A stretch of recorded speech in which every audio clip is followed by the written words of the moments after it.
Bonjour à tous, merci de nous retrouver sur Public Sénat. Dans un instant, vous allez pouvoir suivre en direct sur notre antenne l'examen d'une proposition de loi sénatoriale qui vise à moderniser le droit de la chasse. À mes côtés, pour en parler, le sénateur Ladislas Poniatowski, qui est rapporteur de ce texte ici au Sénat. Bonjour.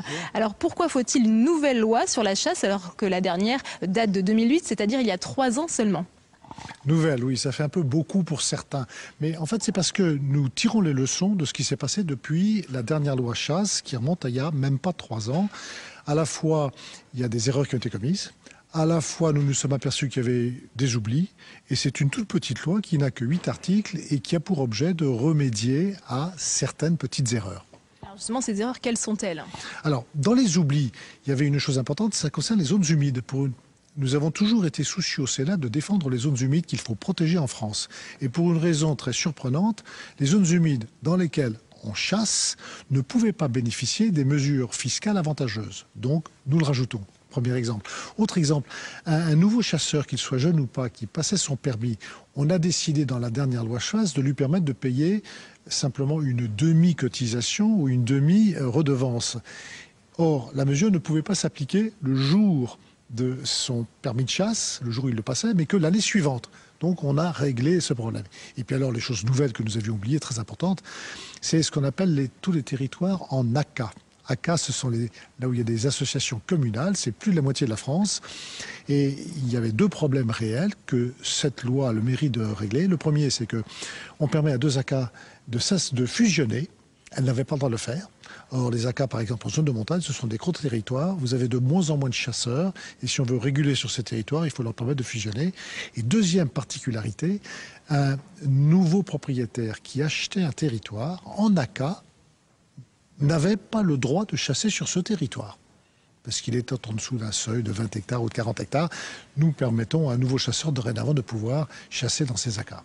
Est-ce que vous pensez que parmi toutes ces mesures, certaines vont permettre d'enrayer la baisse du nombre de chasseurs en France ? Non, je ne pense pas. Je ne pense pas, mais il y a une petite mesure concrète qui va certainement, et qui est un petit clin d'œil aux chasseurs. Nous allons permettre demain à tout chasseur qui passe son permis dans un département d'avoir le droit de chasser un jour supplémentaire dans un autre département. Il en demandera l'autorisation à sa fédération, qui la donnera automatiquement, puisque la loi le prévoit. Ce sont ce genre de mesures qui vont, je dirais, inciter plus facilement un chasseur de garder son permis. Il y a également la délicate question du droit, en fait, pour tout propriétaire d'un terrain de s'opposer à la chasse sur son territoire. Certaines associations s'inquiètent d'une remise en cause de ce droit. Est-ce qu'elles ont raison de s'inquiéter ?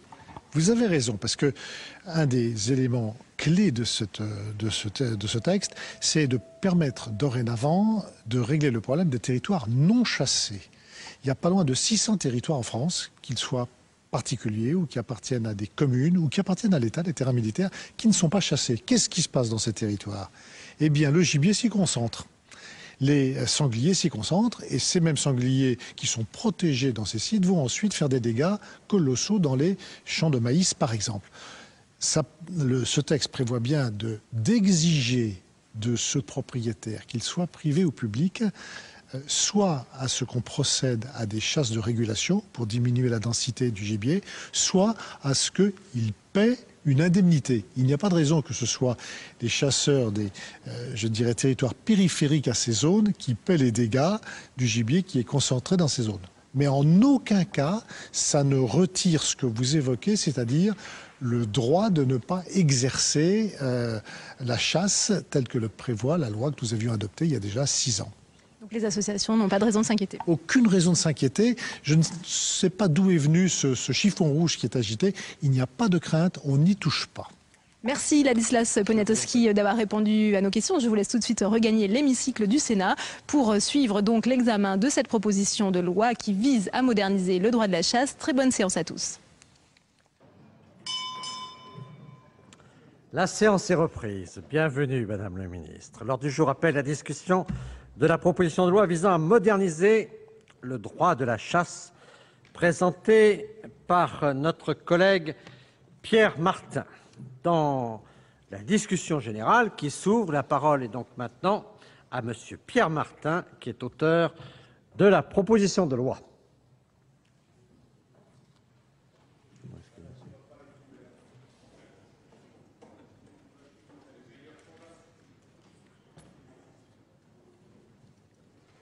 Monsieur Pierre Martin nous rejoint.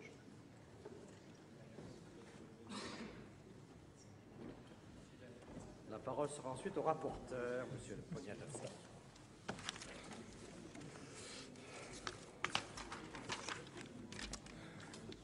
Monsieur le Président, Madame le Ministre, mes chers collègues, il y a déjà plus d'un an, le 15 mars 2010, je déposais sur le bureau de notre Haute Assemblée une proposition de loi que j'ai aujourd'hui l'honneur de vous présenter. Je suis très heureux, vous vous en doutez, que ce texte puisse enfin être examiné. Cette proposition de loi comporte 8 articles et vise d'une part à promouvoir une gestion plus efficace de la biodiversité et d'autre part à moderniser la législation pour permettre aux chasseurs de mieux accomplir leur mission d'intérêt général. Lorsque je déposais cette proposition, mes chers collègues, l'année 2010 avait été consacrée année de la biodiversité, justement. Et il m'était alors apparu nécessaire de rappeler la contribution de la chasse à la gestion des espèces et des espaces. Quelles que soient nos sensibilités au sein de cet hémicycle, je crois que nous avons tous à cœur le souci d'une gestion équilibrée des espaces naturels et d'une responsabilisation toujours plus grande de l'ensemble des acteurs intervenant dans la préservation de la biodiversité. Avant de détailler le texte qui est soumis à notre examen aujourd'hui, je voudrais rappeler les conditions dans lesquelles ce dernier a été élaboré. Le premier élément sur lequel je voudrais insister est la diminution croissante du nombre de chasseurs. Il a été divisé par 2 en moins de 30 ans. Si la France reste le premier pays de chasseurs en Europe, devant l'Espagne et l'Italie, elle a toutefois vu le nombre de pratiquants passer de 2,4 millions au milieu des années 1970 à environ 1,3 million en 2008. Cet élément doit être pris en compte pour rénover la pratique de la chasse. Il est impératif de trouver les moyens de la rendre plus attractive et plus accessible aux jeunes notamment. Par ailleurs, deuxième élément de ce contexte, les 2 années qui ont suivi l'entrée en vigueur de la dernière loi relative à la chasse en 2008, la loi Poniatowski, ont permis de mettre en lumière certaines insuffisances en matière de pratique de la chasse, certaines inadaptations des dispositions en vigueur, faiblesses auxquelles nous pouvons aujourd'hui remédier. Je suis intimement persuadé que le législateur doit avoir une approche pragmatique avec un souci constant d'améliorer des dispositifs qui, une fois entrés en application sur le terrain, font apparaître un certain nombre de difficultés. Nous sommes des élus locaux. Nous devons être attentifs à la bonne application des normes générales sur nos territoires. C'est dans cet esprit que j'ai entrepris, notamment en tant que président du groupe d'études chasse au Sénat, d'apporter des réponses aux difficultés rencontrées sur le terrain par les chasseurs. Ma démarche a privilégié la concertation. J'insiste sur ce point, car il me semble absolument indispensable, sur un sujet comme la chasse, de consulter l'ensemble des acteurs concernés et de recueillir leurs observations concrètes pour faire avancer les choses dans le bon sens, sans éveiller de polémiques inutiles et surtout contre-productives.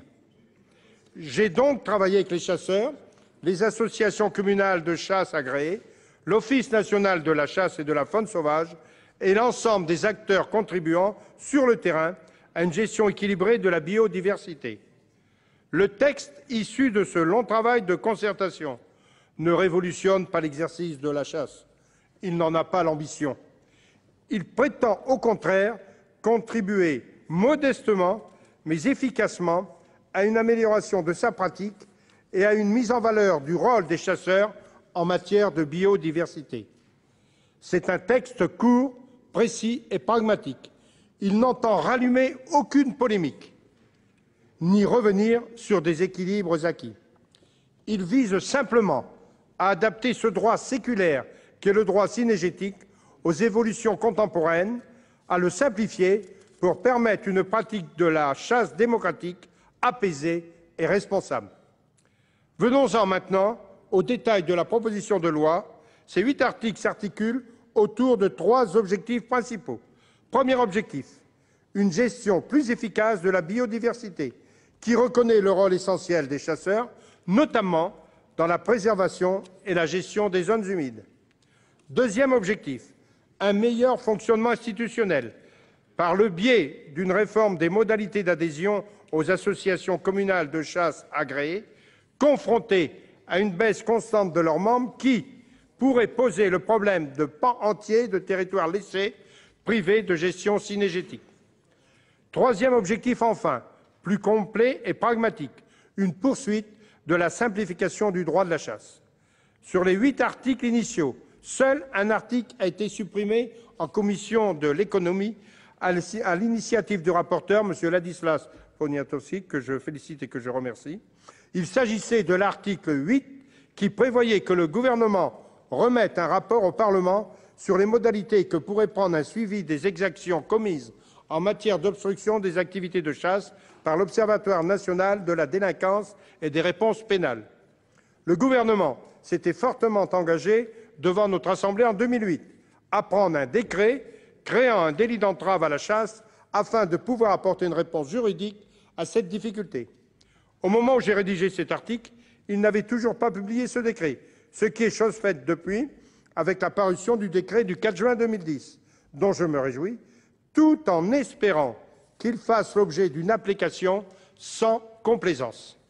C'est donc avec mon approbation que le rapporteur a proposé de supprimer cet article devenu inutile en la forme, même si les exactions commises par les extrémistes des droits de l'animal n'ont pas cessé en dehors du cadre de la chasse.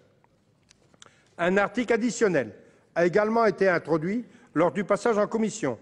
Il s'agit d'une simple précision à laquelle je suis totalement favorable, à l'article L. 141-1 du Code de l'environnement, qui ne mentionnait pas explicitement les fédérations régionales et interdépartementales de chasseurs au titre de l'éligibilité à l'agrément de protection de l'environnement, alors que c'était le cas de la Fédération nationale et des fédérations départementales.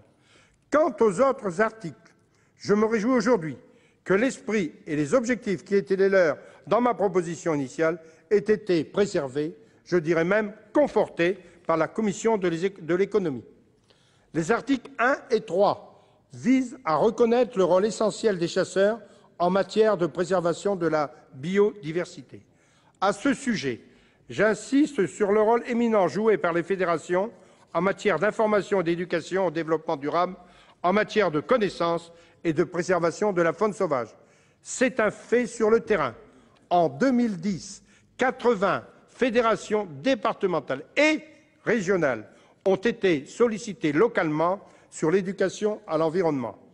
L'article 2, relatif à l'exonération de taxes foncières sur les propriétés non bâties situées en zone humide, a été précisé pour davantage d'effectivité pratique et je m'en réjouis. L'objectif demeure. Il s'agit de garantir effectivement sur le terrain la possibilité pour les installations de chasse situées dans une zone humide, type tonne, gabion ou hutte, de bénéficier de l'exonération partielle de taxes foncières sur les propriétés non bâties, la TFNB. Au contraire, sur le terrain aujourd'hui, ces dernières en sont a priori exclues, au motif que le simple fait que l'on peut y chasser serait incompatible avec l'engagement de préservation de l'avifaune qui fait figure de condition essentielle pour pouvoir en bénéficier. Cet article, mes chers collègues, est, je crois, très important. Il répond à une réelle demande de la part des chasseurs qui, dans de nombreux départements, comme vous le savez sûrement, ont été des précurseurs dans l'entretien et la restauration des zones humides. Pensez aux platières du nord de la France, aux marais de la Charente ou du Médoc, ou encore aux lagunes des Landes.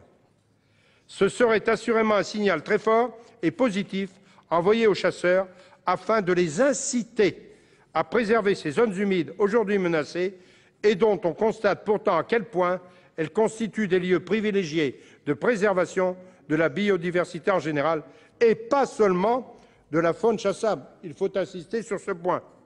L'article 4, quant à lui, propose de régler enfin la question de l'accumulation du grand gibier dans les territoires non chassés, où celui-ci se réfugie et cause ensuite des dégâts matériels dans les champs voisins. Outre les dégâts agricoles, la commission de l'économie a fort justement relevé lors de cet examen que cette accumulation causait également de nombreux accidents de circulation.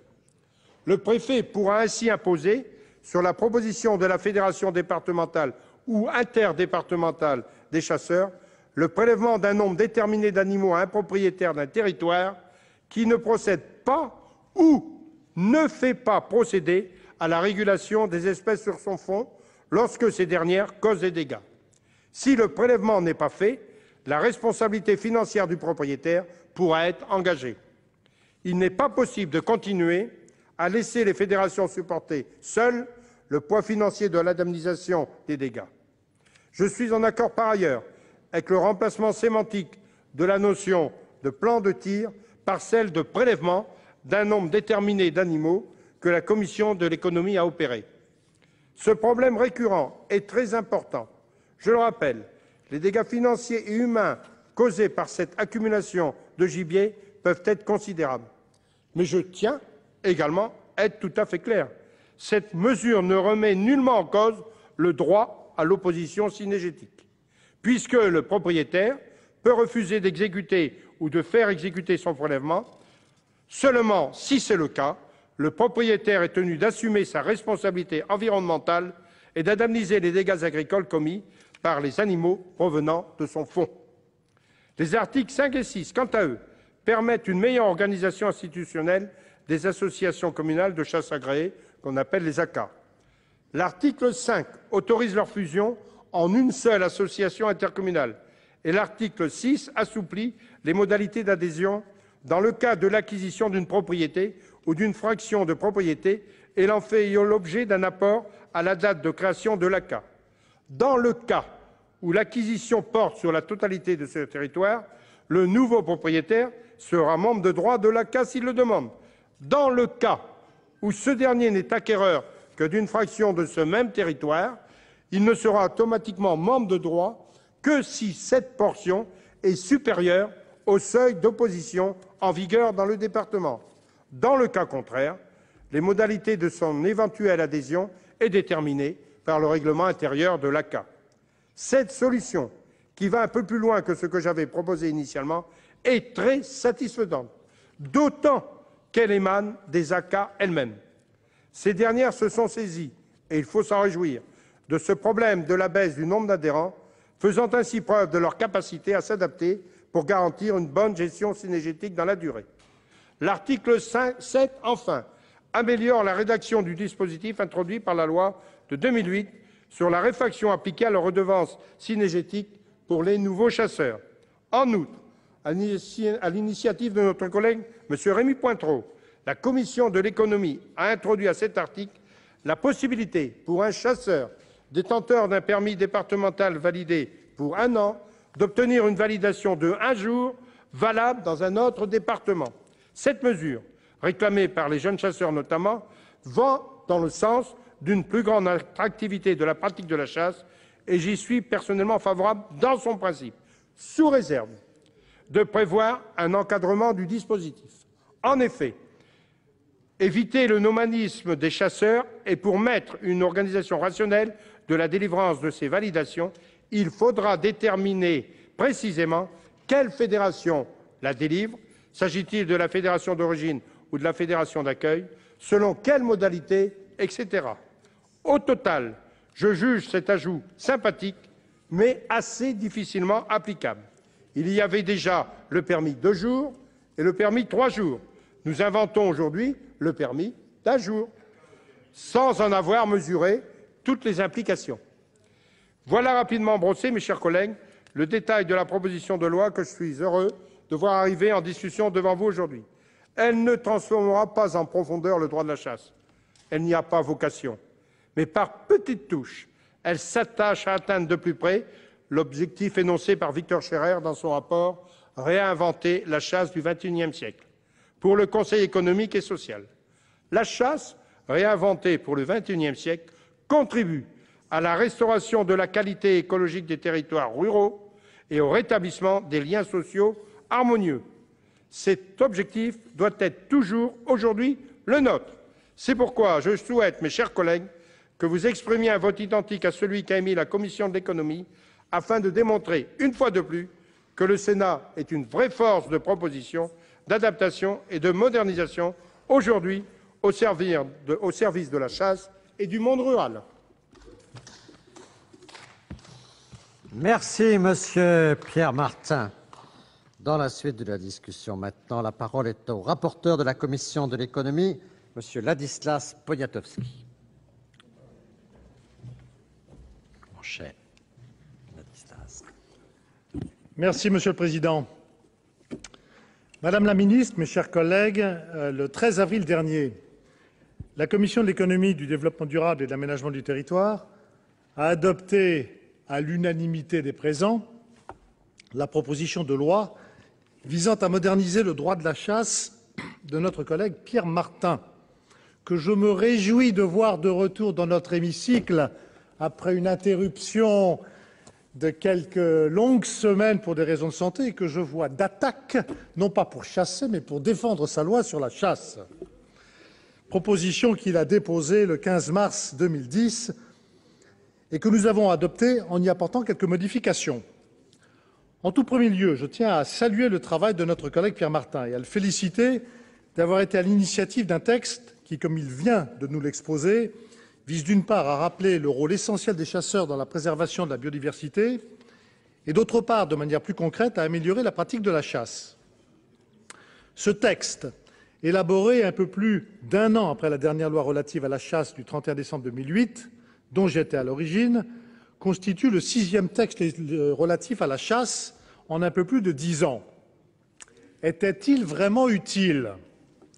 Ma réponse est clairement oui, car le monde de la chasse est confronté à un double contexte que vous connaissez tous, mes chers collègues, et que vient de rappeler un peu Pierre Martin.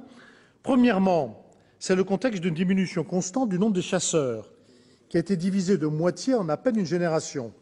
Les pratiquants sont en effet moins d'1,3 million aujourd'hui, alors qu'ils étaient le double dans les années 1970.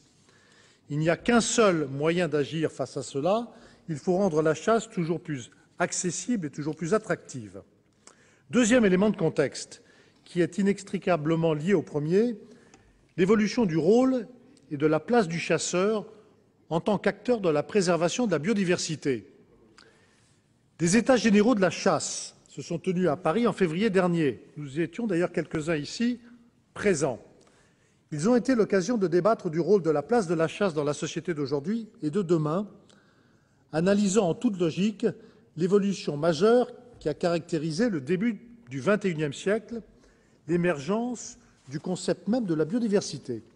Madame la ministre, je peux vous dire que votre intervention y a été d'ailleurs très appréciée. Au cours de ces dernières années, les acteurs concernés sont parvenus à trouver un équilibre agro-sylvo-cynégétique qui s'est traduit par une volonté de protéger et restaurer les zones humides, d'indemniser les dégâts de gibier et enfin d'améliorer et moderniser la gestion de la pratique de la chasse. Ce serait une erreur de le remettre en cause.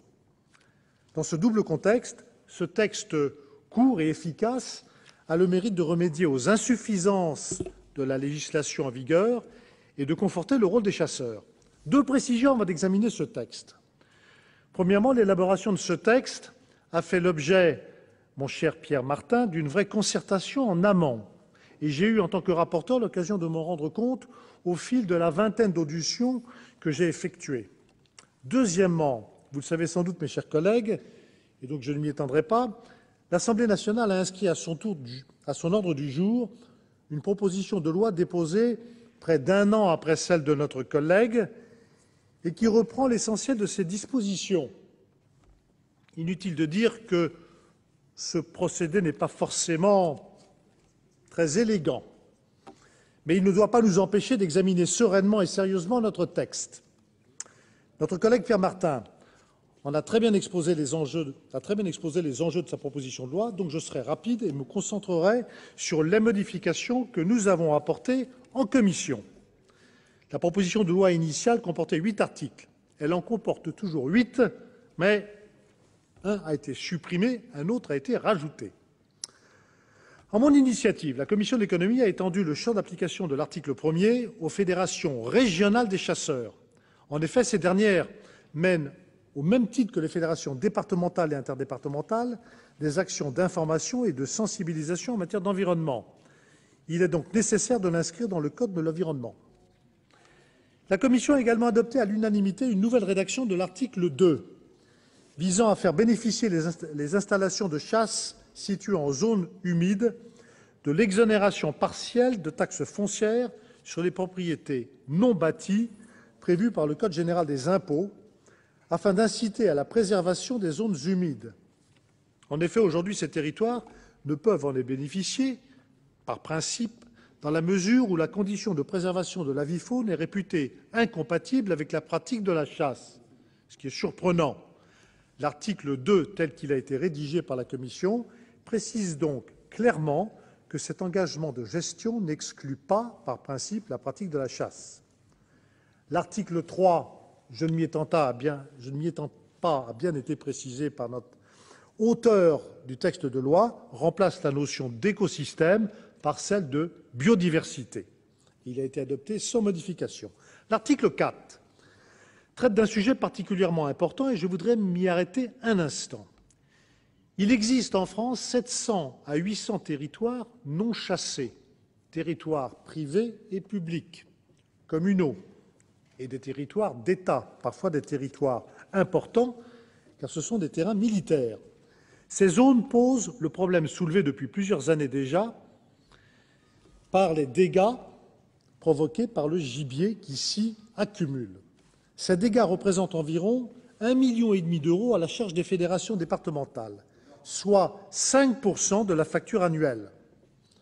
En outre, le gibier qui s'accumule sur ce territoire non chassé cause non seulement des dégâts agricoles, mais également des dégâts matériels et humains en raison des nombreux accidents qui en découlent, comme l'a fort justement souligné François Patriat lors de notre réunion en commission.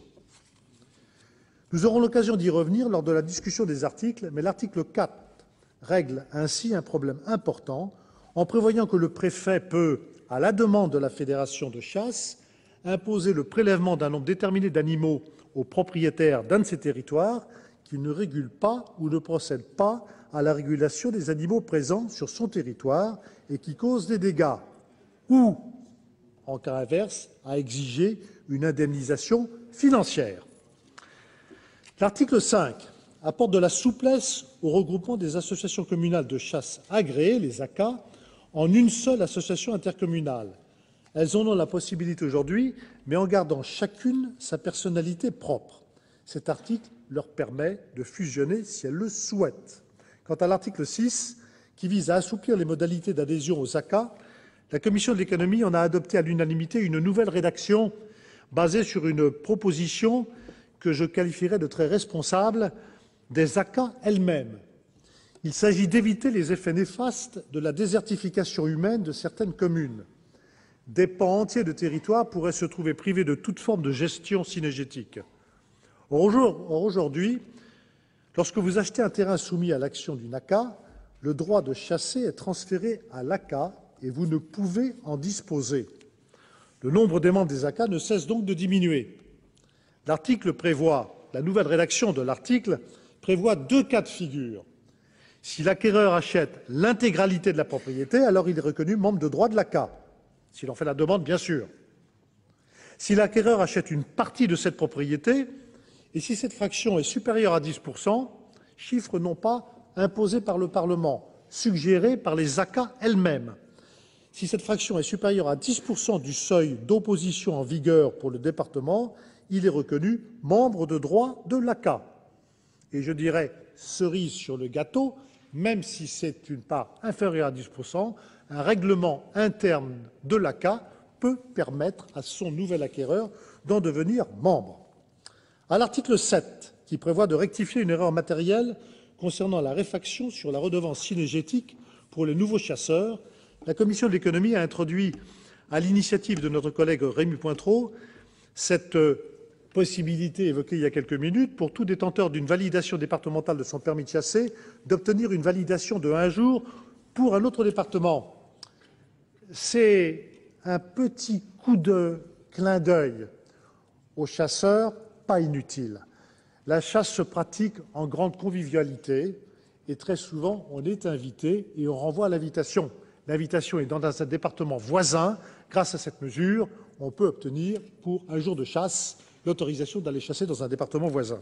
L'article 8 de la proposition de loi, l'article 8 initial, qui prévoyait un rapport du gouvernement sur les modalités d'un éventuel suivi par l'Observatoire national de la délinquance et des réponses pénales des exactions commises par les extrémistes lors des chasses, a été unanimement supprimé par la Commission, en accord avec Pierre Martin, que j'avais auditionné par téléphone dans la période difficile qu'il a traversée, dans la mesure où le décret prévoyant le délit d'entrave à la chasse a, et je vous en remercie, Madame la Ministre, a enfin été publié. Et enfin, il a été inséré, à mon initiative, un article additionnel visant à combler une lacune à l'article L. 141-1 du Code de l'environnement, en précisant que les fédérations régionales et interdépartementales des chasseurs sont, comme les fédérations départementales, éligibles à l'agrément au titre de la protection de l'environnement. Voilà, en quelques mots, mes chers collègues, l'essentiel du travail qui a été fait en commission et des propositions de modification ou d'entérinement au texte initial présenté par notre collègue Pierre Martin. Je vous en remercie. Merci, monsieur le rapporteur. La parole est maintenant à Madame le ministre de l'Écologie, du Développement durable, des Transports et du Logement, Nathalie Kosciusko-Morizet. Madame la ministre, bonjour. Merci, Monsieur le Président. Monsieur le Président de la Commission, cher Jean-Paul, Monsieur le rapporteur, Monsieur le Président du groupe Chasse et auteur de cette proposition de loi, Pierre Martin, Mesdames et Messieurs les sénateurs. La production législative sur le sujet de la chasse est dense. Et au cours des 10 dernières années, ce ne sont pas moins de 5 lois qui lui ont été consacrées, 2 lois chasse en 2000 et en 2003, puis la loi sur le développement des territoires ruraux en 2005, suivie en 2008 d'une nouvelle loi chasse à votre initiative, monsieur le rapporteur, puis enfin en 2009 de mesures à l'occasion de la loi relative à l'allègement des procédures administratives. Et cette abondance prouve à elle seule l'importance que le Parlement reconnaît à cette activité, une activité à multiples facettes qui, d'un côté, contribue à la gestion de la biodiversité, de l'autre et du même mouvement, et de première importance pour les hommes et les femmes qui s'y adonnent et qui sont attachés à travers elle à leur territoire, une activité enfin majeure du fait de son importance sociale et de son poids économique. La chasse générerait, c'est toujours un peu difficile de compter ces choses-là, mais la chasse générerait 23 000 emplois et 2,3 milliards d'euros de flux financiers. Alors, le législateur pourrait s'inquiéter, et il le fait en d'autres occasions, de l'abondance législative dont je viens de faire état, parce que 5 lois en 10 ans, après tout, est-ce que ce n'est pas suffisant pour améliorer le corpus législatif, faire en sorte que les chasseurs puissent exercer leur passion dans les meilleures conditions et finalement adapter la chasse française aux dispositifs communautaires et internationaux? Et pourtant, comme l'a rapporté le sénateur Martin à l'origine de cette proposition de loi, la chasse est une activité vivante et s'il ne s'agit pas aujourd'hui de révolutionner le droit de la chasse, il n'y en a pas moins un certain nombre d'adaptations intéressantes et importantes qui peuvent lui être apportées. Et notamment pour tenir compte du souhait accru que nous avons tous de préserver notre environnement.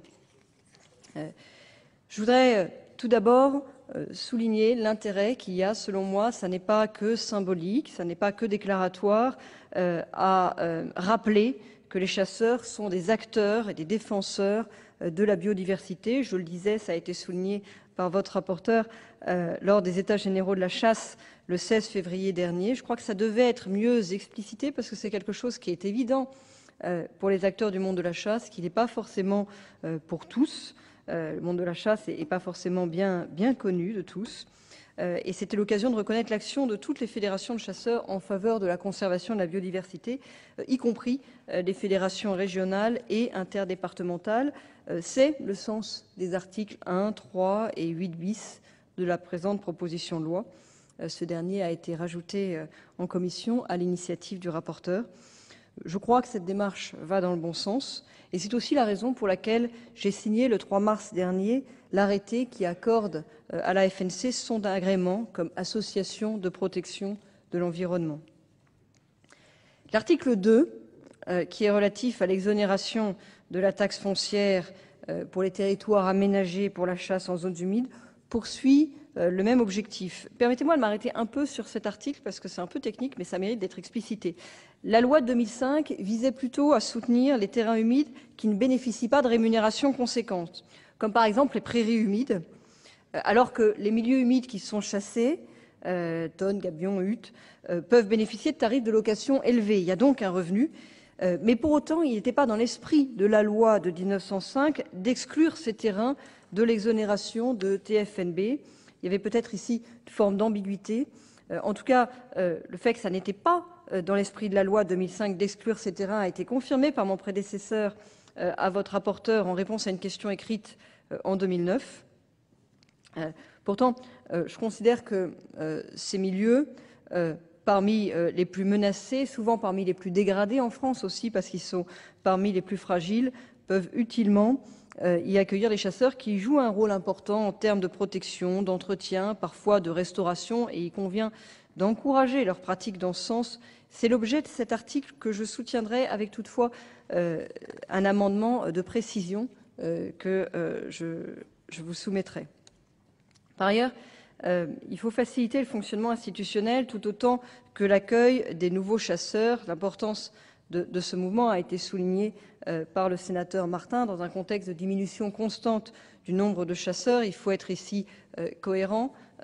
Si l'on considère, et c'est le cas, que les chasseurs participent d'une forme de protection de la biodiversité, la diminution du nombre de chasseurs en France, le risque à terme de disparition de cette activité est un problème, et c'est un problème que nous voulons combattre. Le monde cynégétique en milieu rural a beaucoup évolué, il faut répondre à cette évolution, chercher de nouvelles dynamiques.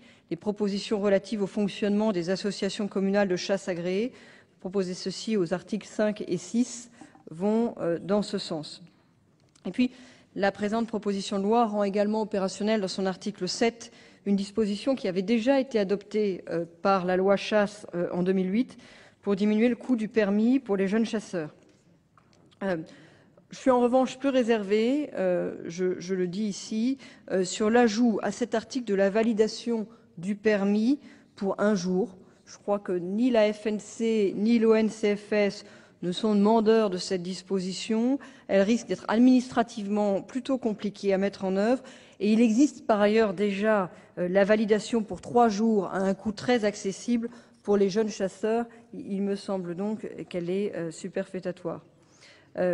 Enfin, bien Martin comme Ladislas Poniatowski ont tous les deux souligné la question malheureusement récurrente de l'indemnisation de dégâts de gibier. Je souhaite à ce propos vous proposer un amendement à l'article 4 qui traite à juste raison de cette question en complétant la responsabilité qui est déjà inscrite dans la loi du titulaire d'un plan de chasse et d'une personne ayant marqué son opposition à la chasse par la responsabilité du détenteur du droit de chasse qui ne chasse pas. Ce sera plus facile après cela de faire appel à sa responsabilité financière, parce qu'il est effectivement injuste que les fédérations de chasse soient responsables financièrement de dégâts d'animaux qui prospèrent sur des terrains qui sont non chassés. Enfin, Monsieur le rapporteur, Monsieur le sénateur Martin, vous avez souligné la suppression en commission de l'article 8. Je pense qu'il s'agissait d'un article d'appel auquel le gouvernement a répondu par ailleurs en publiant le décret du 4 juin dernier sur l'obstruction à la chasse. Et je tiens à souligner ici que cette publication a été efficace puisque les chasses à courre qui étaient principales victimes de ces mouvements souffraient d'une dizaine d'actes d'obstruction à la chasse il y a 3 ans, n'ont été victimes la dernière saison que d'une tentative. Ce dispositif est donc efficace. Mesdames et messieurs les sénateurs, l'ensemble de ces dispositions nouvelles facilitera une contribution accrue de la chasse aux 3 piliers du développement rural, tant il est vrai qu'au-delà de leur attachement profond à la nature et de leur contribution à une activité économique importante, les chasseurs jouent un rôle déterminant en matière de lien social. Je vous remercie. Merci, Madame la Ministre. Dans la suite de la discussion générale, la parole est maintenant à notre collègue Joseph Kerguéris.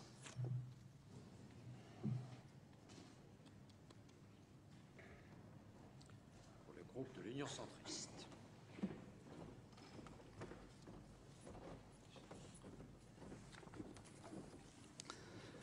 Monsieur le Président, Madame la Ministre, mes chers collègues, vous l'avez dit, Madame la Ministre, il y a un instant, on n'a jamais tant légiféré sur la chasse que ces 10 dernières années. Ceci procède d'un certain nombre de causes qui tiennent à l'évolution de nos territoires, de leur environnement, de leur démographie, du système juridique qui les régisse, qui tiennent aussi au fait que les chasseurs changent, qu'ils sont moins nombreux et obligent de ce fait le droit à s'adapter pour favoriser la pérennité de cette pratique fortement ancrée dans la culture de nos territoires. Le texte que nous nous apprêtons à examiner répond justement et de manière pragmatique à ce besoin d'adapter le droit de la chasse à cette évolution. En premier lieu, je voudrais souligner qu'au-delà de son aspect social, culturel ou de divertissement, la chasse contribue de manière singulière sur nos territoires à la gestion des espèces et à la gestion des espaces naturels qui les abritent. La pratique de ces dernières années a montré qu'un grand nombre de conventions ont été passées pour encadrer les pratiques de chasse, tant du point de vue de son impact sur l'environnement que du point de vue de son impact sur la sécurité. Et ceci, je me plais à le constater, moi qui ne suis pas chasseur, avec des résultats tout à fait heureux en termes de sécurité, mais aussi en termes de relations et de pacification de la relation avec les populations de ceux qui ne sont pas chasseurs. Et nous pouvons que nous féliciter que ces bonnes pratiques se soient ainsi généralisées chez les chasseurs, encadrées bien sûr par les schémas départementaux cynégétiques. La proposition de loi aujourd'hui en est l'aboutissement heureux. Je salue donc l'initiative de notre collègue Pierre Martin de sceller et de reconnaître dans la loi la responsabilité des chasseurs dans leur contribution à l'entretien de l'environnement et à leur contribution dans le maintien de la biodiversité. Pour entrer dans le détail, il nous faut souligner que depuis quelques années, et notamment à l'occasion du Grenelle de l'environnement, la gestion de la biodiversité est devenue une composante essentielle du développement durable, ce dont nous nous réjouissons tous. Cette biodiversité s'apprécie naturellement en considérant la diversité des écosystèmes, des espèces, des populations dans l'espace et dans le temps, ainsi que leur organisation et leur répartition. Et c'est là que les chasseurs jouent un rôle indéniable en tant qu'ils permettent de réguler certaines espèces qui, si elles n'étaient pas tirées, pourraient porter atteinte à l'équilibre des écosystèmes. Je pense notamment aux sangliers. Bien sûr, cette régulation est encadrée pour permettre aussi aux espèces de se reproduire. La deuxième forme d'action des chasseurs pour la préservation de la biodiversité passe par l'entretien qu'ils font des zones qu'ils parcourent, et notamment, nous l'évoquions tout à l'heure, des zones humides. La loi doit les encourager dans cette démarche par une fiscalité non discriminatoire des installations de chasse dans les zones humides. L'impact au niveau fiscal en est en plus peu déterminant au vu de l'importance de l'action des chasseurs dans la préservation de l'entretien de ces zones, Cette proposition va donc également dans le bon sens. La troisième disposition que je souhaite souligner, dans le rôle des chasseurs pour réguler la gestion des espèces, a trait à l'indemnisation que vous évoquiez précédemment, Madame la Ministre, s'agissant des dégâts du grand gibier dans les territoires non chassés, aujourd'hui à la seule charge des fédérations départementales des chasseurs, ce qui ne peut durer. L'attribution d'un plan de tir, ou je devrais dire plutôt d'un plan de prélèvement d'un nombre déterminé d'animaux propriétaires de terrains non chassés, me semble une disposition nécessaire et permet de répartir les responsabilités des dégâts causés par le gibier de façon plus équitable.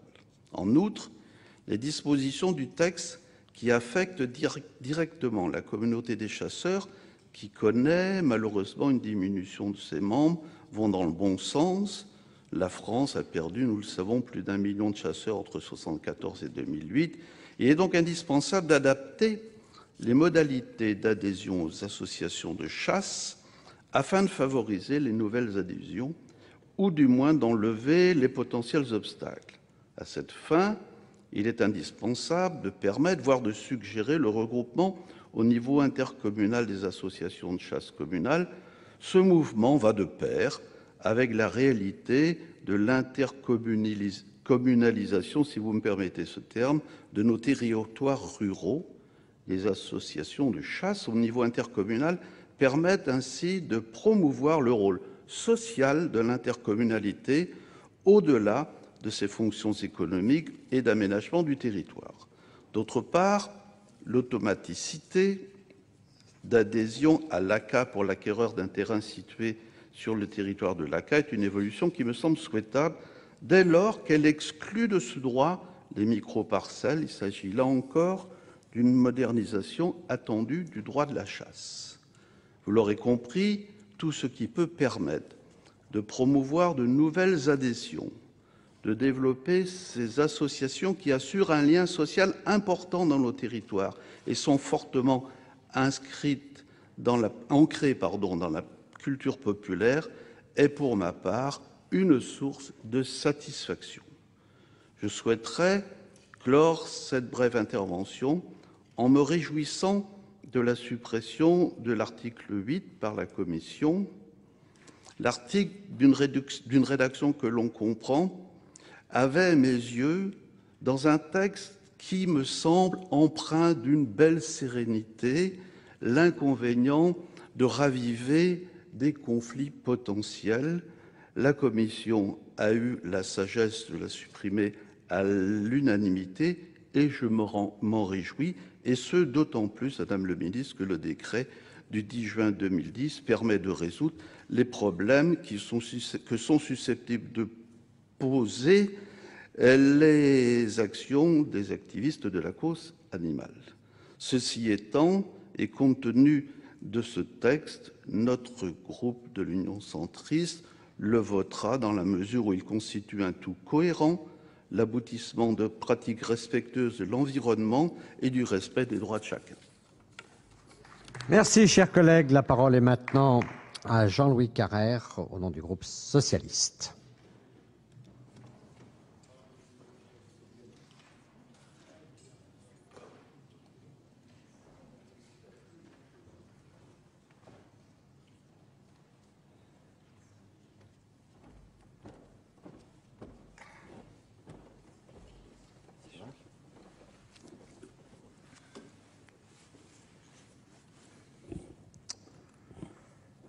Monsieur le Président, Madame la Ministre, Monsieur le Président de la Commission, Monsieur le Président du groupe Chasse, Monsieur le rapporteur, chers collègues,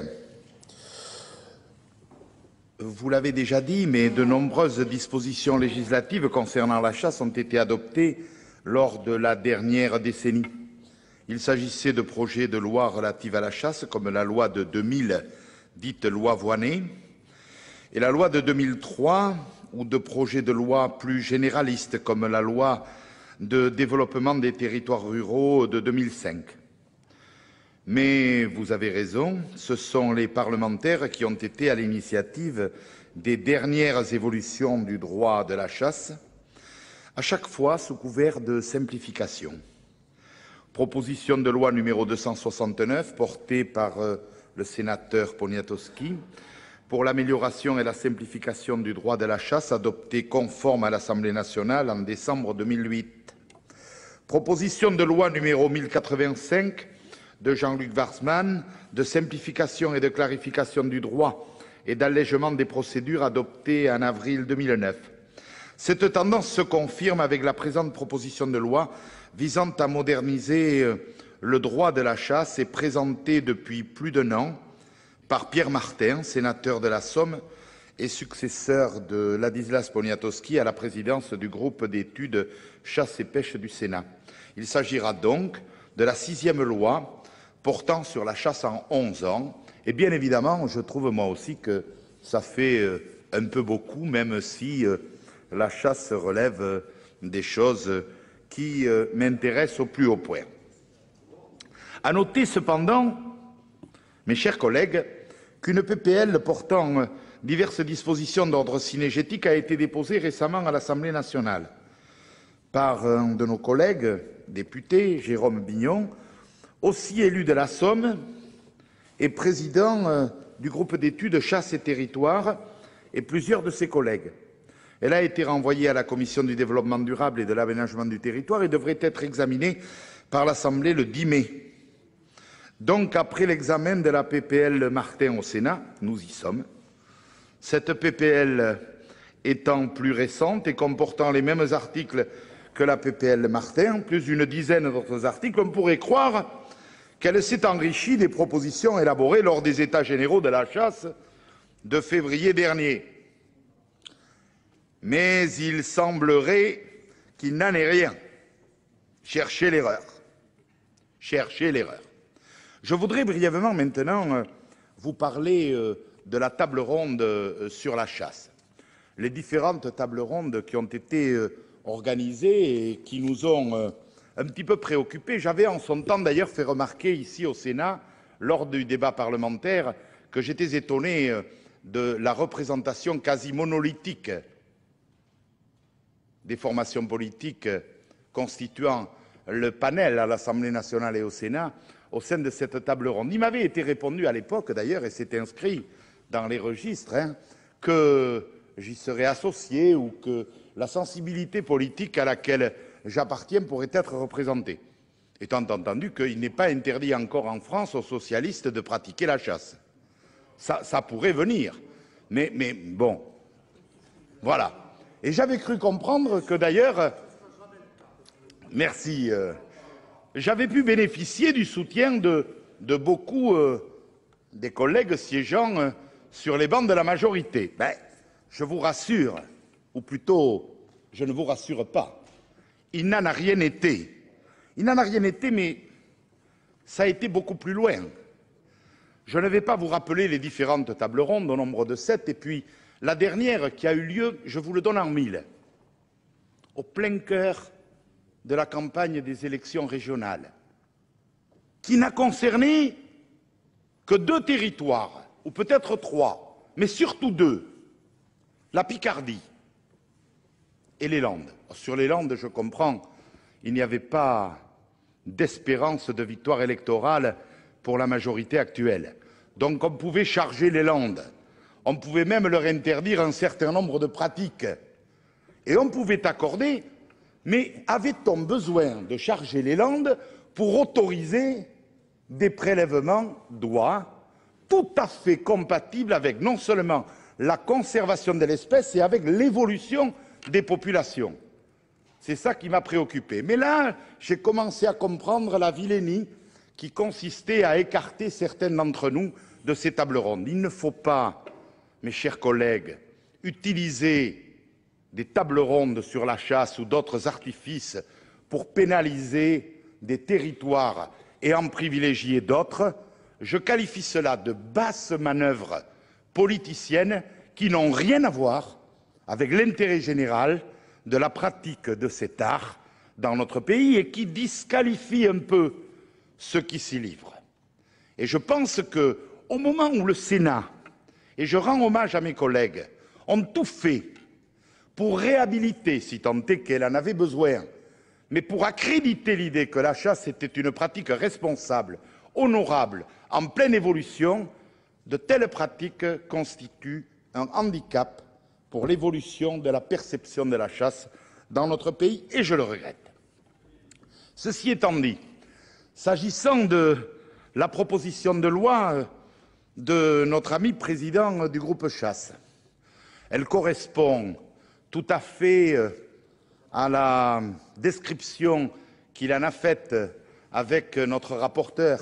Elle n'a pas la prétention de révolutionner ou de bouleverser la pratique de la chasse en France, mais elle permettra, par petites touches, de faire en sorte que cette pratique s'améliore après une concertation avec les ACCA. J'appelle ça les ACCA. Nous, on ne les appelle pas les ACA, mais c'est la même chose. Il s'agit des associations communales de chasse agréées, bien évidemment, et aussi avec l'attractivité que l'on voudrait donner à la pratique de la chasse auprès des jeunes qui, il faut bien le reconnaître, ne viennent pas la rencontrer, de moins en moins. Je suis tout à fait conscient, comme vous l'avez exprimé, de la diminution drastique du nombre de chasseurs qui nous préoccupe, qui doit aussi préoccuper le gouvernement, et je vous ai entendu, Madame la Ministre. Pourquoi? Parce que le service public lié à la régulation des espèces, qui est fait gratuitement par les chasseurs, d'ailleurs je vais vous en toucher 2 mots tout à l'heure, ne sera plus fait. Alors qui sera responsable? Ce sera le gouvernement qui fera des battues administratives. Ça, ce sera un vrai problème. Moi, je trouve que ce texte de loi est important, malgré tout, dans le sens où il permet aux ACCA de fusionner, où les choses sont clarifiées, où il permet... Alors, j'étais hésitant, monsieur le rapporteur, sur l'idée même, et j'étais assez proche de la position du gouvernement, de la possibilité du permis d'1 jour, sachant que le permis de 3 jours était un permis peu coûteux. Je me demande s'il n'aurait pas mieux valu le rendre plus accessible encore et ne pas modifier pour aller à 1 jour. Mais enfin, je pense que là-dessus aussi, quand on a vraiment la volonté d'aboutir, on trouvera un accord. Je voudrais en profiter, Madame la Ministre, pardonnez-moi, ce ne sera pas très long, pour indiquer quand même 2 préoccupations majeures à l'occasion du débat sur cette proposition de loi. Une position qui m'est inspirée par au moins la remontée et l'interpellation d'une 40aine de fédérations de chasseurs en France, dont je tiens la liste à votre disposition relative aux dégâts de gibier. Il n'est plus possible, compte tenu de l'effet ciseau qui est en train de s'opérer, d'un côté, diminution drastique du nombre de chasseurs, de l'autre côté, accroissement du gros gibier, en même temps, accroissement des surfaces cultivées et évolution du prix des céréales, qui servent de référence au calcul de l'indemnisation. Il n'est plus possible, Madame la Ministre, pour les fédérations qui vivent de bénévolat et de la cotisation d'hommes et de femmes aux conditions modestes de faire face à ce qui se passe. Je voudrais en 2 mots et vous donner des éléments très objectifs. L'indemnisation des dégâts de grand gibier est aujourd'hui une question budgétaire préoccupante pour les fédérations de chasse. Le budget dégâts est alimenté uniquement par les recettes du plan de chasse, vente de bracelets et au cas par cas par un timbre sanglier. De plus en plus de fédérations sont contraintes d'appeler en plus une taxe territoriale pour équilibrer leur budget. Le fait est que les populations de sangliers augmentent partout en France, ce qui provoque une augmentation des dégâts. Aucun signe ne laisse à penser que les populations de sangliers retrouveront le niveau des années 80. Parallèlement, la population de chasseurs continue de baisser à un rythme stable, hélas, de 2% par an. Il devient donc urgent de réfléchir à réformer le système d'indemnisation des dégâts de grand gibier, faute de quoi, Madame la Ministre, les fédérations ne pourront plus assumer cette mission de service public. Et on pourrait assister au dépôt de bilan de certaines fédérations. Il n'est pas question de revenir sur le principe de la loi. Par contre, il conviendrait de réexaminer, peut-être, le décret du 30 août 2006 qui fixe à 76 € le seuil au-dessous duquel un exploitant agricole ne peut prétendre à une indemnisation équivalente à une franchise. Ce sont en moyenne 22 millions d'euros d'indemnisation par an qui, en plus des frais, s'élèvent à plus de 40 millions d'euros qui sont déboursés par l'ensemble des fédérations. L'idée serait de revenir à un système plus juste et plus en adéquation avec la réalité, en partant du postulat que la franchise de 76 € est anormalement basse. D'autant plus que ce sont les seuls chasseurs bénévoles qui alimentent cette caisse, ce qui revient à fournir, Madame la Ministre, une assurance gratuite au monde agricole. Et loin de moi l'idée d'engager une polémique ou un conflit entre le monde agricole et le monde de la chasse. Ce sont deux mondes qui vivent étroitement imbriqués. Il faut que nous trouvions une solution. C'est absolument nécessaire. Il en va de la survie de nos pratiques et de nos passions. Un mot sur les dérogations, Madame la Ministre. Sud-Ouest, Zoom, Aquitaine, un petit peu Landes. Madame la Ministre, est-ce scandaleux que des chasseurs vous demandent une étude scientifique pour mesurer l'évolution de certaines espèces? Est-ce scandaleux que ces chasseurs puissent vous dire, comme moi à cette tribune, en tant que parlementaire, que le président du Conseil régional d'Aquitaine et que le président du Conseil général des Landes participeront au financement des frais de cette étude? Que la seule condition, c'est que cette étude, décidée par vous, puisse choisir les experts à votre convenance et que nous en choisirions pour que cette étude soit parfaitement... Oui, non, mais il faut qu'elle soit acceptée. Vous savez, Madame la Ministre, faire voter 800 chasseurs à main levée pour la suspension définitive de pratiques qu'à Paris, on déclare illicites, et qui sont illicites, ou à Bruxelles. Non, non, mais venez avec moi vivre cela, et vous verrez quelle est leur courtoisie. Mais la difficulté que nous avons rencontrée, et admettre qu'ils arrêtent complètement ces pratiques s'il y a danger pour une espèce, je pense que c'est une grande évolution. Parce que ce que nous contestons, Madame la Ministre, nous contestons simplement l'origine des chiffrages qui permettent aux uns et aux autres de nous dire que ces populations sont en diminution et en danger. Nous avons même des raisons scientifiques de le contester, mais nous aimerions le confronter par la méthode des isotopes. Et nous sommes en mesure de prouver, oui, Madame la Ministre, vous voyez, vous ne le savez pas, que les populations qui sont chassées ne correspondent pas aux populations en danger. Donc moi, je ne vous demande pas de choses extraordinaires.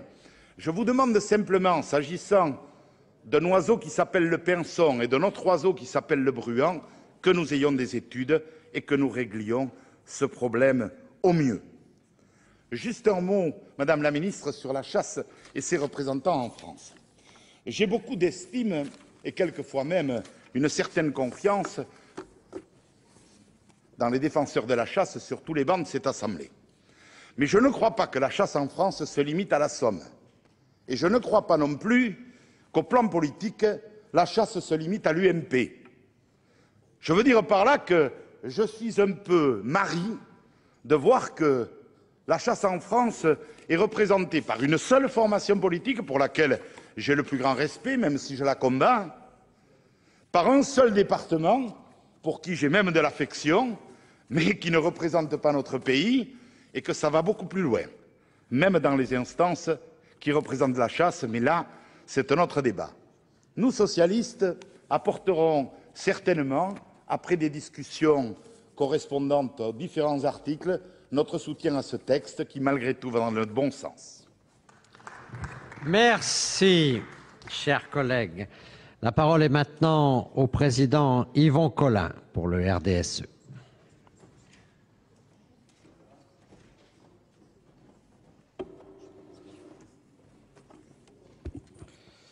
Monsieur le Président, Madame la Ministre, mes chers collègues, passer après Jean-Louis Carrère et un plaidoyer aussi vibrant et brillant n'est pas chose aisée. Néanmoins, nous abordons l'examen du temps et très attendu même de la proposition de loi visant à moderniser le droit de la chasse déposée par notre excellent collègue Pierre Martin le 15 mars 2010. Un texte qui s'ajoute, ça a été dit et répété, à 5 lois successives adoptées sur ce thème depuis 2000. Mais un texte indispensable, car n'oublions pas que la chasse est plus qu'un simple loisir, c'est une activité qui participe pleinement à l'identité de notre territoire et plus particulièrement aussi, il faut le dire, au dynamisme de nombreuses zones rurales. Et la France, ce n'est pas le cas de tous les pays d'ailleurs, permet une chasse populaire, populaire dans le sens où elle est ouverte à tous ceux qui souhaitent la pratiquer, sous réserve bien sûr qu'il y ait un permis, bien entendu. C'est en effet une tradition de notre pays d'avoir une chasse démocratique, faut-il le rappeler, conquête de la Révolution française, accessible à tous. Loisirs sportifs, pratiques ancestrales, la chasse est donc encore bien plus aujourd'hui. En effet, depuis la prise de conscience collective de la nécessité de préserver l'environnement et de respecter la nature, la chasse est investie de plus en plus concrètement d'une mission de gestion de la biodiversité, ce qui lui impose des responsabilités dans le domaine de la gestion des habitats, de la régulation des espèces et, in fine, de la protection des écosystèmes. Soucieux de répondre aux nouvelles préoccupations de la société, les chasseurs, qui sont déjà intelligents, ont bien compris et très bien accepté cette nouvelle mission. J'ajouterai qu'au-delà des effets concrets sur l'équilibre écologique, cette vocation, reconnue maintenant depuis plusieurs années, contribue à apaiser les tensions avec ceux qui s'opposent à la chasse. En tout cas, nous l'espérons. Il me semble en effet important que la chasse ne soit pas stigmatisée, comme les défenseurs de la cause animale ne doivent pas l'être non plus d'ailleurs. Madame la ministre, mes chers collègues, si la chasse a su s'adapter aux nouvelles attentes et aux nouveaux besoins de la société, si la chasse a su s'insérer dans les paysages parfois transformés, son cadre législatif n'est pas encore totalement adapté à ces nouvelles missions. Pourtant, comme je l'ai dit au début de mon propos, le législateur s'est régulièrement penché sur la question de la chasse, en particulier depuis 2003, depuis l'adaptation des statuts types des fédérations de chasseurs auxquelles la loi du 26 juillet 2000 avait confié des responsabilités d'intérêt général, on s'en souvient. Lors de l'examen de la loi du 23 février 2005 relative au développement des territoires ruraux, nous avons une nouvelle fois réaffirmé le rôle et la place des chasseurs en précisant qu'ils participaient au développement des activités économiques et écologiques dans les milieux naturels, notamment dans les territoires à caractère rural. C'était une étape importante, contribuant à faire poser un nouveau regard sur les chasseurs. On a peut-être parfois besoin de changer le regard qu'on porte sur nos chasseurs. Enfin, nous avons ajouté une nouvelle pierre à l'édifice avec l'adoption, fin 2008, de la loi pour la simplification et l'amélioration de la chasse. Il s'agissait notamment de renforcer la portée juridique du plan de schéma départemental de gestion cynégétique. Et le Tarn-et-Garonne, et j'en suis particulièrement fier, a été le premier département à conclure ce schéma en 2006. Nous étions précurseurs et moi-même et mon collègue Jean-Michel Baillet en sommes très fiers. Il s'agissait aussi d'encourager la pratique de la chasse, notamment auprès des jeunes, car l'activité connaît une décrue de ses effectifs, ça a été dit, déjà préjudiciable dans certaines zones à la maîtrise de la prolifération du gibier. Nous avons d'autre part revu la gouvernance de la chasse en permettant notamment aux fédérations nationales et aux fédérations départementales d'être éligibles à l'agrément au titre de la protection de la nature. Je n'oublie pas de dire que nous avions également allégé les procédures administratives, ce qui était important car la chasse est une activité de proximité et qui a besoin de souplesse dans son fonctionnement au quotidien. Aujourd'hui, si la présente proposition de loi est adoptée, elle le sera, je pense, nous allons franchir une nouvelle étape législative. Tant attendu par les fédérations de chasseurs, le texte vise d'une part à poursuivre le mouvement de simplification que je viens d'exposer et d'autre part de renforcer encore et encore le rôle des chasseurs dans la préservation de la biodiversité. Et personnellement, je m'en réjouis. Je ne vous cacherai pas que la Fédération départementale des chasseurs de Tarn-et-Garonne, qui s'est réunie très récemment dans une excellente ambiance d'ailleurs, approuve cette démarche sénatoriale qu'elle préfère à la soudaine initiative des députés, ce qui a été déjà souligné par notre collègue Carrère. C'est d'ailleurs la position des 4 parlementaires de mon département, et ce, au-delà des clivages partisans. Il existe en effet un consensus très large sur la proposition de loi de notre collègue Martin. Vous l'avez souligné, mon cher collègue rapporteur. Elle est le fruit d'une véritable concertation entre les principaux acteurs de la chasse, la Fédération nationale des chasseurs, bien sûr, l'Office national de la chasse et de la faune sauvage, mais aussi les associations communales de chasse agréées, les ACA. Je suis pour ma part satisfait de voir que si la commission de l'économie, présidée avec talent par notre collègue Jean-Paul Émorine, a amendé la plupart des articles, elle a conservé le fond des dispositifs et respecté, c'est le plus important, l'esprit du texte. C'est pourquoi je vous indique d'ores et déjà que l'ensemble des membres du RDSE voteront la proposition de loi. L'article 1er reconnaît la compétence des fédérations départementales de chasseurs en matière d'information et d'éducation au développement durable, en matière de connaissance et de préservation de la faune sauvage, c'est important. C'était déjà, d'ailleurs le cas, c'est déjà le cas pour la pêche, et il serait donc logique, il était logique de le faire également pour la chasse. L'article 2 consiste à introduire une disposition fiscale non discriminatoire pour pouvoir continuer à entretenir les zones humides, les zones entretenues par les chasseurs étant des zones privilégiées pour toutes les espèces aviaires, chassables ou non chassables. Cette mesure peu coûteuse pour l'État, il faut le souligner, quand il y a une mesure peu coûteuse pour l'État, Madame la ministre sera sans doute d'accord, s'inscrit encore dans la perspective de la préservation de la biodiversité. Dans l'esprit de l'article 1er, un troisième article vise à moderniser le Code de l'environnement, précisant que la chasse peut contribuer à une gestion équilibrée de la biodiversité. C'est ici l'efficacité et donc l'utilité des chasseurs qui est reconnue. Ceci est important également. Je pense que l'article 4 énonce la bonne formule pour mettre en place un outil juridique destiné à traiter les espaces non ou sous-chassés, où prolifèrent certaines espèces au détriment des récoltes et d'autres espèces. Jean-Louis Carrère l'a encore rappelé, bien sûr. La mesure est à mon sens équilibrée car elle respecte le droit à l'opposition cynégétique.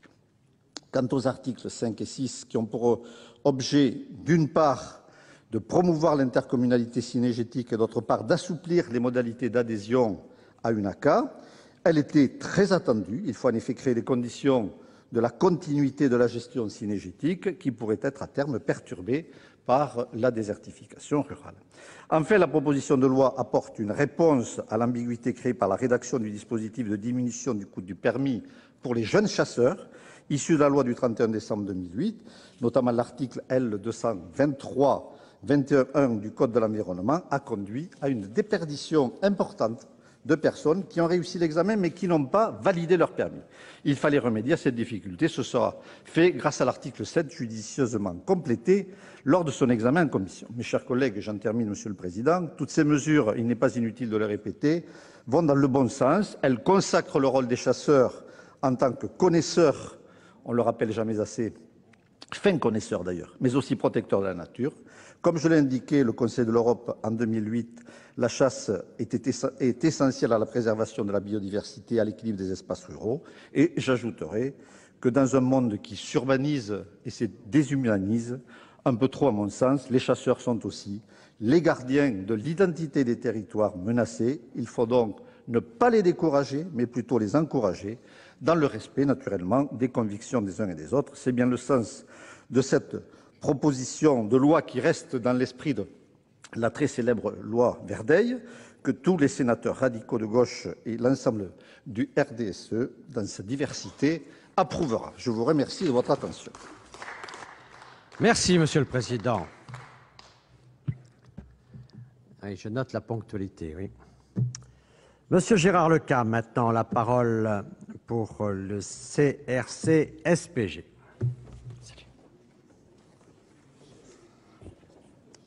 Monsieur le Président, Madame la Ministre, mes chers collègues, me semble utile de dire en propos liminaire que la chasse est un sujet si controversé que parfois nous sommes amenés à penser que moins on en parle et mieux on se porte. Le sujet réveille chaque fois les passions des amoureux de la chasse, comme celles des anti-chasses de tout poil, toujours prêts à nous plumer. La proposition de loi de notre collègue Pierre Martin, président du groupe Chasse et Pêche au Sénat, s'inscrit dans un paysage plutôt apaisé, ce qui ne signifie pas qu'il soit exempt de danger. L'article 1er inscrit dans la loi les missions d'information et d'éducation au développement durable en matière de connaissance et de préservation de la faune sauvage et de ses habitats, ainsi qu'en matière de gestion de la biodiversité. Ces missions conduites par les fédérations départementales sont réelles et ne demandent qu'à croître. Au-delà de la formation au permis de chasser, des interventions auprès des scolaires, des conventions avec le monde agricole, ce sont des millions de concitoyens qui utilisent la nature dans le cadre de leurs loisirs, tout en ignorant ce qu'elle recèle en matière de biodiversité, de la faune et de la flore. Sans prétention, et avec d'autres organisations, les fédérations de chasseurs sont particulièrement performantes pour le volet diversité faunistique et l'entretien des milieux où vit la faune sauvage. Qui mieux qu'un technicien cynégétique pourra vous expliquer quelles espèces vivent cachées dans la nature, quelles sont leurs mœurs, quels indices de présence permettent de les détecter. Au même titre qu'un mycologue pour les champignons ou qu'un ornithologue pour les oiseaux, leur rôle est essentiel pour une bonne connaissance et une protection intelligente des milieux naturels. L'article 3 vient compléter ces missions par la reconnaissance du rôle de la chasse en matière de gestion équilibrée des écosystèmes et de la biodiversité. Tout se tient dans le mot « équilibre ». Et aucun chasseur n'a intérêt à déséquilibrer une espèce à la faveur d'une autre, un espace au détriment d'un autre. À ce titre, l'équilibre agro-sylvo-cynégétique illustre bien ce qui doit être fait pour permettre à chacun des chasseurs, agriculteurs et forestiers de cohabiter en bonne intelligence. Le milieu naturel est constamment façonné par l'homme, par les pratiques agricoles et forestières, modifié par l'évolution de l'urbanisme, restructuré par les différents modes de propriété. Les chasseurs doivent donc à la fois s'adapter à ces évolutions et collaborer avec les différents acteurs pour préserver la biodiversité et la possibilité de pratiquer leurs loisirs favoris. Chacun le sait, les principaux dégâts causés à la biodiversité ne sont pas liés à la chasse. Les pesticides, les broyages, certaines pratiques culturales, la myxomatose ont tué bien plus que la chasse elle-même. Quant aux migrateurs, ils sont souvent victimes des conditions climatiques et de la modification par l'homme de biotopes qui leur étaient favorables.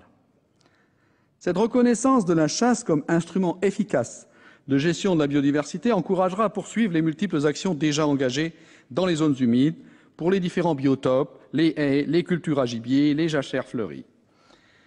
L'article 4 précise les responsabilités des différents propriétaires des zones non chassées ou sous-chassées qui abritent parfois des populations conséquentes de sangliers. Ces derniers provoquent des dégâts importants et coûteux sur des territoires voisins qui sont chassés. Il n'est pas inutile de rappeler que ce sont les chasseurs, via leur fédération, qui payent les dégâts de gibier aux agriculteurs dont les cultures sont parfois ravagées.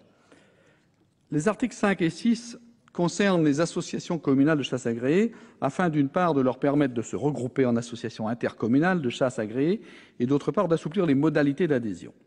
Ces deux articles témoignent des difficultés que rencontre le monde de la chasse, dont les effectifs se réduisent.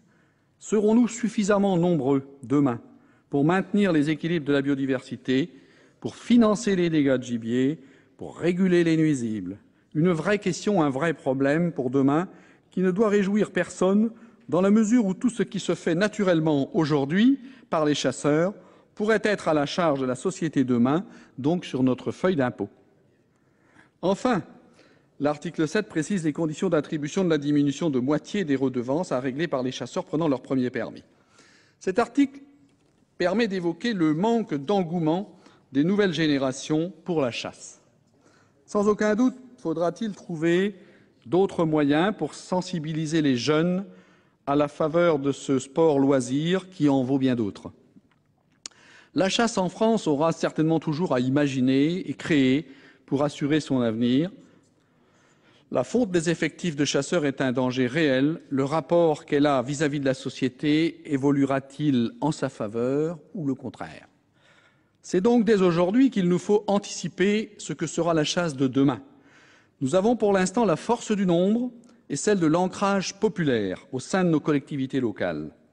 Ce texte conforte notamment le rôle de la chasse à la faveur de la biodiversité et de l'environnement. C'est dans cette voie qu'il faut poursuivre en maintenant les équilibres, en réintroduisant des souches naturelles et résistantes pour le petit gibier, en consacrant encore davantage de temps et de moyens à l'entretien des espaces naturels. Une nature morte, c'est très beau, sur un tableau. Mais une nature vivante, dans une ruralité vivante, c'est encore plus beau. Le groupe CRC-SPG votera la proposition de loi qui vise à moderniser la chasse. Il reste vigilant, avec son réseau d'élus locaux, pour que la chasse populaire continue d'être accessible et attractive pour tous. Je vous remercie. Nous quittons l'hémicycle du Sénat. Merci à vous d'avoir suivi cette séance. Pour la revoir, notre site internet publicsénat.fr. Prochain rendez-vous avec l'actualité politique et parlementaire, c'est à 19h avec Michel Grossior. Merci de votre fidélité. Très belle journée à tous.